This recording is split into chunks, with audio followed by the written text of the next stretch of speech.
Madge, and obviously I was pretty disappointed by what happened tonight out there. Yeah, it was disappointed, obviously, but we'll take a fair bit out of that. It's never nice, losing like that, because the effort that the players are putting in and what they're learning about how we want to play. We didn't unfortunately get the game that we wanted tonight, and we had an opposition that sort of turned the screws a little bit on us, which we'll get a lot from now. Disappointed with your midfield, Madge? Do you feel there's been a few teams this year that have not been comfortable? Do you want to see more aggression?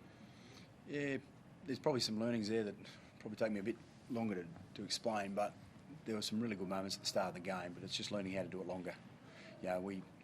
We put in a good start.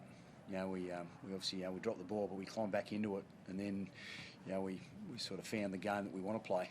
But it's being able to do that for longer periods of time, and that's something there that we'll discuss as a playing group about how to go the longer version of being able to get the success in what this competition asks of you. That's the thing, is being able to play the longer game. And they were able to do that on us, unfortunately, as the game sort of was played out. Renato, you were, as Madge said, you were dominating for probably the first 20 minutes, and then it just turned. Can you explain how it just turned so, I suppose? Yeah, I'll probably put my hand up there. I obviously didn't have one of the greatest games, but like Madge said, it's a learning. A few things I got wrong out there and put the team under a bit of pressure, so I'll wear that one, get back to training, work hard, and make sure it doesn't happen again. Is there a mental hurdle for you against this team? No. You can write all the headlines and everything you want, but none of that. I'm turning up week after week and try and put the best performance in, no matter who you're playing against. So, can you talk to us about that sort of 15-minute period before half-time where you guys are just up there and for a really long time, come away that penalty goal, but then as soon as they're down the other end, they score twice. That's a real crucial. Yeah, I'll take that. That was on me, that. I won't go into the details of that, but there was areas there, myself as a coach. I learned a lot about my players. I'm going to wear that part of the game. So you can write however you want on that one. But that period of the game there, I'm going to wear that in what was played out there. Why's that, Matt? Why are you wearing? Look, interchanges, plays, So I won't go into detail about it. But that's the part of what I'm learning about this playing group, and they're good to coach. And that was an area where I know in the game, if I had my time again, I'd be able to change a few things there. And then we're not talking about the same thing, because we put a lot of work into what we wanted to do. But as I said, we've got to play longer periods of that. And then I'll take a little bit of. Have you made a decision yet whether or not Ezra will come back into the side next week? No, not yet. No, I'll go through this game and work out which way we'll go. Imagine how it's hard to wrap an opposition player, but Nathan Cleary, you've worked with him in the past.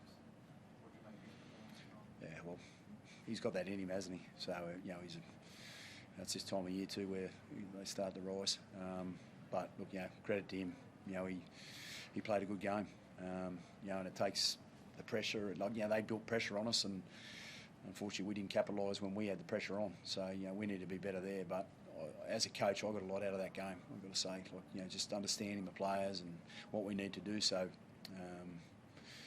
I'll actually enjoy, albeit having to deal with the points being scored against us. I'll enjoy actually learning more around us as a team.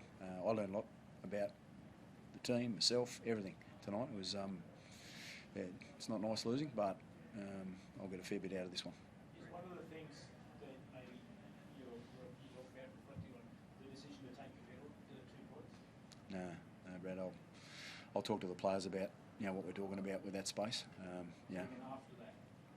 Yeah, towards the back end of that first half. Yeah, there were things there that I know this team's capable of doing, and I've got to execute that myself. Do you feel like shades of a grand final with some Cleary's plays that are almost carbon copy plays of what he did that night? Yes and no. I mean, cut back for that try, it's similar to the grand final, but he's a classy player. He comes up with some great plays out there. He's an integral part of that team, and a reason why they've had so much success. So it's always good going up against him. He's obviously the elite in the game at the moment, and you always want to test yourself. Unfortunately, I didn't get it right today. Just on Ezra, do you feel like he's physically ready to play first grade next week if you need him to? Yeah, he'll be ready to play if he was called upon. Yeah, he's worked really hard in the background, and I guess, you know, until you're actually playing games, you can't qualify in that. But he's done everything he possibly can to give himself the opportunity to come into selection. And will you involve someone like Adam in those conversations? Obviously, you've got a few options there, and maybe some might work better than others next year. I talk to my leaders all the time about, you know, how the team looks and what we're doing, and, you know, what we're moving towards as well. Thanks, guys.